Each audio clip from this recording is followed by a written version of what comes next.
Welcome to the Deep Dive. Today we're diving into something absolutely fundamental for financial professionals. Yeah. Navigating the spectrum of tax advice. Exactly. Tax planning, tax avoidance, and of course, tax evasion. Our mission here is to get really clear on those differences because, let's be honest, the lines can seem blurry sometimes, maybe for clients, maybe even for advisors occasionally. They can seem blurry, but professionally, that boundary has to be rock solid, especially when clients get, pushy about cutting their tax bill. So this deep dive is really about equipping you, the listener, with a clear understanding of your professional obligations, steering clients towards decisions that are legal, ethical, and, importantly, effective long-term. Absolutely. It's about integrity. So let's set the stage. We're basically talking about three distinct categories here, ranging from perfectly fine to completely illegal. Okay, let's start with the good stuff. The essential, everyday part of the job, tax planning. Right, tax planning. This is simply using the tax rules, the allowances, the reliefs, the tax-efficient products exactly as Parliament intended. It's normal. It's what clients expect. And these are the tools we use all the time, aren't they? Like making the most of ISAs, getting tax relief on pension contributions. Using spousal transfers, Yeah. Making sure clients use their annual CGT exempt amounts. Thinking about inheritance tax exemptions, like basic gifting rules. These strategies are literally built into the system for people to use. They're encouraged, really. Precisely. The whole point is compliance and financial efficiency for the client, using the rules legitimately. Okay. But then things can start to shift, can't they? When does legitimate planning tip over into that next category, tax avoidance? This is where it gets murky. It does get murky. Tax Okay. avoidance, well, this is where you're using the tax system in ways HMRC clearly didn't intend. You're often exploiting loopholes, maybe using complex or artificial structures. Artificial structures. Yeah. What does that really mean in practice? It often means arrangements where the main or sometimes the only purpose is just to get a tax advantage. There's no real underlying commercial reason for doing it that way. It might be technically legal at that moment. Right. Technically legal. Yeah. So why is it such a professional minefield if it's legal when they do it? Because legal now doesn't mean won't be challenged later. HMRC actively looks for these schemes, and the risk is huge. What happens when HMRC does challenge them? It's not just paying the tax back, is it? Oh no, far from it. If an avoidance scheme is successfully challenged, which many are, the client usually owes the original tax, plus hefty penalties, plus interest that's been racking up, sometimes for years. Ouch. And the advisor's duty here. Well, the FC is very clear. We have to act with integrity and in the client's best interests. Recommending aggressive schemes likely to fail doesn't meet that standard. It's not just about cutting tax at absolutely any cost. That fundamentally misses the point of professional advice. Okay, so that's the ethically gray high-risk zone.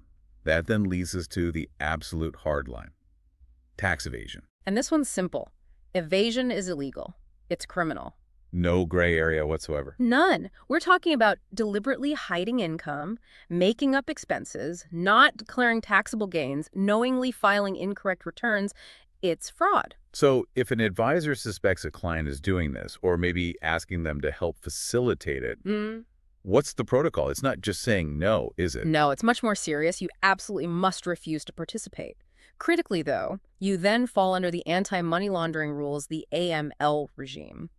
So this connects to wider obligations. Definitely. The proceeds of tax evasion are considered criminal property. If you suspect a client is engaged in evasion, you likely have a legal duty to file a suspicious activity report, a SAR, with the National Crime Agency. And failing to do that. Failing to report, or worse, tipping the client off that you're recording them, carries severe consequences for the advisor. Professional sanctions, maybe even criminal charges yourself. It's incredibly serious. You cannot turn a blind eye. Okay, a really clear distinction there. Planning, good. Avoidance, risky, ethically dubious. Evasion, illegal, reportable. So let's talk about how HMRC actually stops these avoidance schemes. What tools do they have?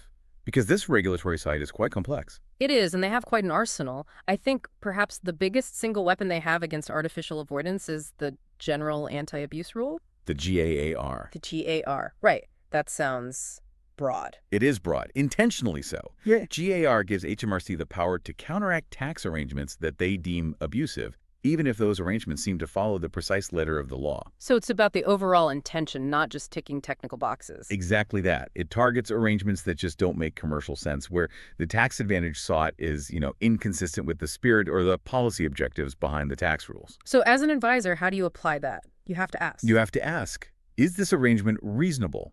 Does it have a genuine commercial purpose beyond just saving tax? If the answer looks like no, then GAR is a massive risk hanging over it. Okay, GAIR is the big gun. What else? I know there's something called DOTIS. Yes, the Disclosure of Tax Avoidance Schemes regime. DOTIS. This puts the onus on the promoters of certain types of tax avoidance schemes. Promoters, meaning the people designing and marketing them. Correct. If a scheme meets certain hallmarks, basically, if getting a tax advantage is a key feature, the promoter has to disclose it to HMRC up front. HMRC then issues a DOTIS number, a scheme reference number, or SRN. So if a client walks in, or you see a product being marketed, and it has a DOTIS number, what does that signal to you as an advisor? Red alert. Massive red flag. It means HMRC knows about this scheme. They're watching it closely. It doesn't automatically mean it will fail, but the odds are, frankly, stacked against it. So your advice has to reflect that high risk. Absolutely. You need to do enhanced due diligence. You need to clearly explain to the client the high probability of challenge, the potential for tax, penalties, interest down the line. You need to document that advice carefully. Often, the most responsible advice is just stay away. Makes sense. And then there are more specific rules, too. TARs. Targeted anti-avoidance rules. Yeah, these are like HMRC's legislative scalpels. When they see a specific loophole being exploited frequently, they'll often introduce a TAR to close it down quickly. Can you give an example? Sure. A common area was trying to disguise what was really income as a capital gain to get lower tax rates. So, for instance, maybe artificially winding up a company just to extract funds as capital. TARs were brought in to stop that kind of thing. So advisors need to keep constantly updated on these specific rule changes, too. Constantly. What might have seemed acceptable, or at least technically possible, last year might be directly blocked by a new TAR this year. It's about staying current and ensuring planning aligns with the intended outcome of the law, not just finding gaps. This really brings us to the idea of professional judgment, doesn't it? It's not just about knowing the black and white letter of the law. Not at all. It often comes down to asking, is this reasonable? Not just, is this technically legal today? Ethical planning is about strategies that align with the client's genuine goals, their actual risk tolerance, and crucially, long-term financial stability. And avoiding things that just look contrived. Exactly. If a plan involves highly complex roundabout steps, maybe unusual loan arrangements, or opaque offshore elements with no real substance, you have to question the commercial reality. Is this being done only for tax? If so, it's likely heading towards avoidance territory. This must be especially important when clients see schemes being marketed quite aggressively. You mentioned past issues like disguised remuneration schemes. Yes, those were notorious. Schemes where effectively people were paid through loans, often via offshore trusts, designed to avoid income tax and national insurance. They promise huge savings. The too good to be true test. Pretty much. If a solution promises tax savings far beyond what standard reliefs like ISAs or pension contributions offer, you have to be incredibly skeptical. An ethical advisor's role includes helping clients see the risks in those promises, understand that HMRC actively pursues these things, and ground them in reality. Let's try and make this really concrete. Take inheritance tax planning, a very common area for advice. Gifting. Using trust. These are standard planning tools, right? Absolutely standard and legitimate. Making lifetime gifts, using trusts appropriately. That's core IHT planning. So where could an advisor accidentally cross the line or fail to advise properly? A classic example is the gift with reservation of benefit, or GWRO rules. Say, a parent gifts their house to their children, but continues to live in it without paying a full market rent. Because they haven't really given away the benefit, even if they've given away the legal title. Exactly. HMRC will likely say the gift wasn't effective for IHT because the parent reserved a benefit they got to live there rent-free. No. So for IHT purposes, the house might still be treated as part of the parent's estate on death. So the advisor needs to be crystal clear on the conditions. Pay market rent or genuinely move out. Precisely. And also ensure the client has enough other assets to live on comfortably after making the gift. It's about balancing the tax-saving desire with the client's actual well-being and liquidity needs. You can't advise them into poverty just to save IHT. Right. Similar issues must arise with business owners, say, extracting profits from their company, balancing salary versus dividends to be tax efficient. Yes, that's another common scenario. Oh. And while deciding between salary and dividends based on tax rates is normal planning, it needs to reflect the commercial reality. What would be an example of pushing it too far? Well, maybe allocating very small salaries and then huge dividends to family members who have little actual involvement or commercial role in the business, just to split income artificially. HMRC looks closely at income splitting arrangements, especially under what's called the settlements legislation. So again, it needs to be commercially justifiable, not just a tax wheeze. That's the key. Does the structure make sense from a business perspective? Is it genuine? If not, it risks being challenged as avoidance. We touched on penalties earlier. It's probably worth just briefly recapping the potential severity, because that underlines the importance of getting this right. Definitely. HMRC categorizes behavior. Careless mistakes might attract penalties up to 30% of the tax lost. But if it's deliberate, you knew the return was wrong but filed it anyway, penalties jump significantly, maybe 20% to 70%. And if it's deliberate and you try to hide it. That's deliberate and concealed. Penalties there can be up to 100% of the tax due. And crucially, deliberate evasion opens the door to criminal investigation and prosecution. So explaining why accurate records, timely returns, and clear documentation are vital isn't just admin, it's fundamental risk management for the client.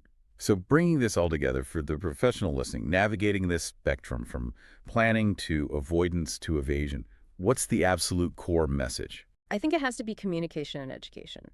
Your job is to help the client understand these distinctions. Compliance must come first, even if a client is pushing for aggressive tax cuts. So explaining the risks clearly. Clearly and robustly. Explaining why legitimate planning works, why avoidance is dangerous, and why evasion is illegal.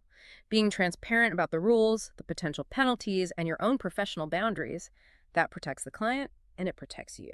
When you look at the bigger picture, it seems the fundamental dividing line between acceptable planning and unacceptable avoidance really comes down to, well, intent and substance, doesn't it? I think so. Is the primary driver a genuine commercial activity or transaction, with tax efficiency being a result? Or is the primary driver the tax outcome itself, with the commercial aspects being, bolted on or artificial? Which leaves a final thought for our listeners, perhaps. Maybe this. The rules change. HMRC's focus shifts.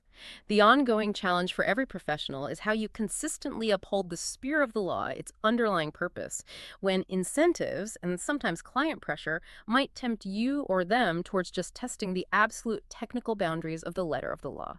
Finding that ethical balance day in, day out, that's the real test of professionalism in this area. A critical responsibility, no doubt. Thanks for that insightful deep dive. My pleasure. Until next time.